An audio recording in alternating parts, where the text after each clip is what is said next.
Депутатка кызматтык унаа керекпи? Жогорку кеңештин депутаттарына кызматтык автоунаа ал эле эмес айдоочусу менен кошо берилери кабарланды. Бул маселе жогорку кеңеште 3 апрелде жабык каралды. Депутаттарга кайсы үлгүдөгү канча сомдук унаалар сатып алынат, 90 айдоочунун айлыгы, тейлөөсү, тигил жак бул жагын эсептегенде бюджеттен жалпы канча каражат бөлүнөт дегеле так маалымат берилген жок. Айрым медиалар 20 депутатка Лисянг L9 ал эми калганына Лисянг L7 үлгүсүндөгү электромобилдерди алуу пландалып жатканын жазып чыкты. Эми келиңиз, болжолду эсептеп көрөлү. Лисянг L9-дун акыркы үлгүсүндөгү унаанын базар баасы $55,500 башталса, Лисянг L7 $46,000 башталат. Ошондо бул электромобилдерге жалпы $4,330,000 сарпталды дейле. Бул парламенттин мөөнөтү 2026 жылы ноябрда бүтөт. 90 айдоочуга айына орточо эсеп менен 30,000 сомдон төлөгөндө эле 570,000 сом болот.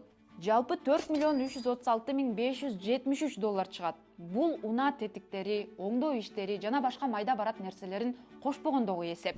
Депутаттарга кызматтык унаага кандай муктаждык жаралды? Эми буга бюджеттен канча бөлүнөт? Бул суроолорго жооп алуу үчүн бул жобонун демилгечиси төрага орун басары Нурбек Сыдыгалиевдин өзүнө чалдык, бирок ал биздин чалууларыбызга жооп берген жок. Ал эми депутаттын консультанты Нарымбек Кубатбек уулу иштен суранып кеткенин шылтоо кылып, депутат менен байланыштырган жок. Урматтуу Садыр Нуркожоевич, буларга кызматтык машина берүүнү токтотуңуз. Жарлык чыкса да аны оңдоп коюу мүмкүн. Эл катар жашасын. Баары эле кызматка коомдук унаа менен барып иштеп жатат. Эч ким өлүп калган жок. Бай адам гана парламентте отурат. Жардысын табыш арасынан кыйын. Ошол үнөмдөлгөн каражатты пенсиячыларга, жетим жесирлерге, майыптарга бериңиз. Депутаттык корпусту кармап туруу кыргыз үчүн оор болуп кетти. Андан көрө ушул акчага тез жардам унааларды алсаңар жарашмак. 2-3 жылда талкаланат кайран акча. Мамлекеттик кызматкерлерге мамлекеттен унаа берилишине каршымын. Милиция, ÖKM, докторлордон тышкары. Анткени чиновниктер ансыз эле бай.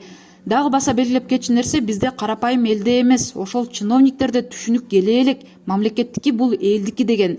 Бизде мамлекеттики бул эч кимдики деп талкалап, карабай койгулайт. Бизде элдин баары билет, депутат, бизнесмен, курулушчу, чиновниктер элдин эң бай катмары. Алар 570, 600 BMW 7 модель Мерседестер менен жүрөт.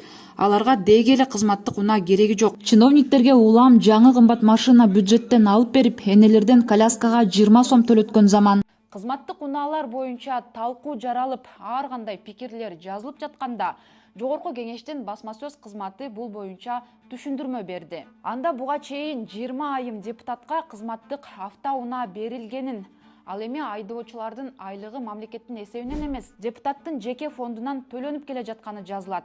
Эми калган 70 депутатты дагы унаа менен камсыз кылуу иши да так эле ушундай шартта жүрөрү. Ал эми азырынча кайсы үлгүдөгү машиналар алынары толук чечиле электиги белгиленген. Негизи кызматтык унаа алуу маселеси утур-утур көтөрүлүп келе жаткан. 11 мартта президент Садыр Жапаров Жогорку кеңештин депутатынын статусу жөнүндө мыйзамга кол койгон. Анда депутаттарга кызматтык унаа берүү тартибин министрлер кабинети аныктап, аны колдонуу Жогорку кеңештин жобосу менен бекитилери жазылган.